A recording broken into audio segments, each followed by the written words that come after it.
Your ex wasn't crazy. Your childhood was, and I can prove it. Stick around for number one because if you recognize yourself there, congratulations, you won the genetic lottery and probably have a therapist on speed dial just for fun. Before we dive in, quick question. Have you ever wondered why you keep dating the same person in different bodies? Or why you ghost people who actually like you? Buckle up, because we're about to psychoanalyze your entire love life through the lens of your childhood. And yes, you can blame your parents for at least 60% of this. Number 7, the Velcro parent victim. Picture this. You're 13 trying to attend your first school dance, but your mom isn't just dropping you off. Oh no, she's walking you inside, introducing herself to your crush's parents, volunteering for the bake sale, and asking the DJ if he takes requests. You didn't get a childhood, you got a surveillance state with snacks. Welcome to anxious attachment style, where every unanswered text feels like a breakup and you analyze punctuation marks like they're ancient hieroglyphics. They used a period instead of an exclamation point. Do they hate me? Should I move to another country? Here's the psychology. When parents hover like emotional drones, kids never learn that people can leave and come back. So your adult brain treats every goodbye like it's permanent. Your partner goes to the grocery store and you're already planning their funeral playlist. The irony? Your parents thought they were protecting you from pain. Instead, they gave you a PhD in clinginess and a minor in overthinking. You don't just love hard, you love like you're trying to merge bank accounts on the second date. Number 6. The ghost dad graduate. Let's talk about the dad who was physically present, but emotionally checked out. Or maybe he just wasn't there at all, working late, living elsewhere, or perfecting his disappearing act like a budget magician.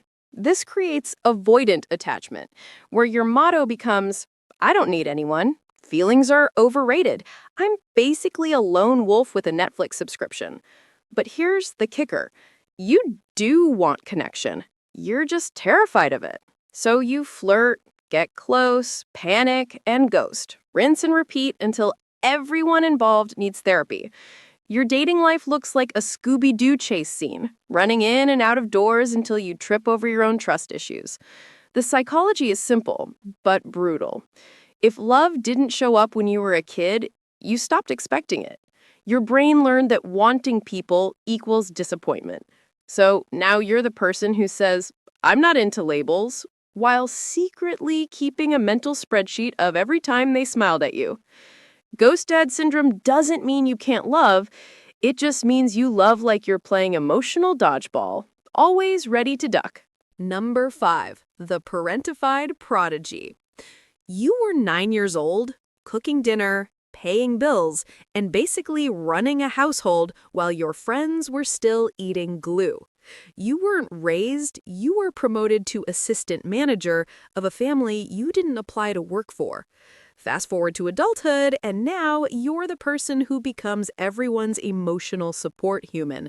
You're scheduling dentist appointments for partners, fixing their problems, and somehow becoming the customer service desk of love. This is called compulsive caregiving. You only feel safe when you're needed. If your partner isn't falling apart, your inner child panics. Wait, if I'm not fixing them, why would they keep me? So you attract projects, not partners. You date people who need saving because that's the only kind of love that feels familiar. Meanwhile, your own emotional needs are locked in a basement somewhere, banging on pipes for attention. The cruel irony, you're loved by many, but rarely feel loved for yourself. Because vulnerability feels selfish when you spent your childhood believing your feelings were less important than keeping the family boat afloat. So, which one are you? The anxious clinger, the emotional dodger, or the compulsive fixer?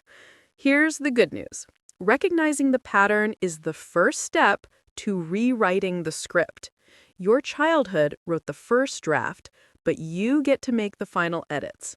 Your love life doesn't have to be a sequel. It can be a brand new story. All right, let's continue with number 4, the emotional butler. Some kids weren't raised to feel. They were raised to serve. Your job was simple. Keep the peace, be agreeable, never, ever rock the boat. You were a child with the soul of a British butler, minus the fancy accent and the paycheck. This creates the classic people-pleaser love style, or what psychologists call fawning behavior. You say yes to everything. Their favorite food, their music, their weekend plans, even if you secretly hate every single bit of it. Here's the problem. People-pleasing looks like devotion at first. It's sweet, it's accommodating. But eventually, you wake up one day realizing you have no idea what you want. And when you finally speak up, your partner is completely shocked because they thought you genuinely loved those 4-hour Marvel marathons. The darkest part? You end up resenting the very people you bent over backwards to please.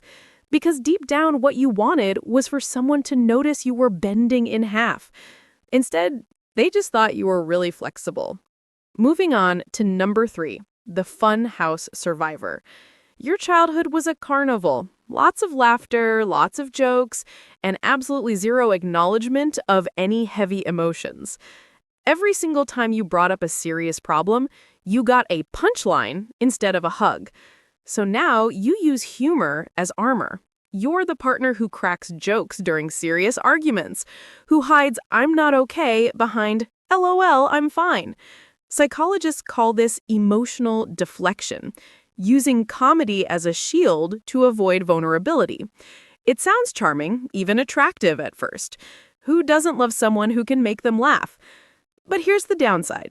Your partner never gets to see the real you. Every time you're on the verge of opening up, you pull a verbal magic trick. Poof, now it's a joke. Eventually, the person who loves you starts feeling like they're dating a stand-up comedian instead of a human being. The laughter never quite covers the silence underneath. And deep down, you're terrified of being too much emotionally.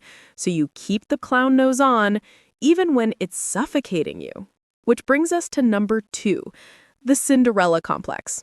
And I'm not talking about the glass slipper part, I'm talking about the unpaid labor part. You grew up doing all the chores, handling responsibilities way beyond your age, while everyone else just coasted. You were the unpaid intern of your own household. This wires you for self-sacrificial caregiving. You attract relationships where you do 90% of the work while your partner just scrolls TikTok. And the most messed up part? It feels normal. If you're not doing all the heavy lifting, you feel guilty, like you're slacking off in love. But here's the real kicker. Cinderella kids don't know how to receive care. When someone treats you well, you squirm. It feels wrong.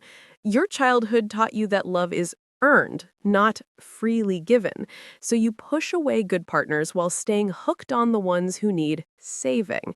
You think you're being strong and independent, but really, you're just auditioning to be someone's live-in life coach.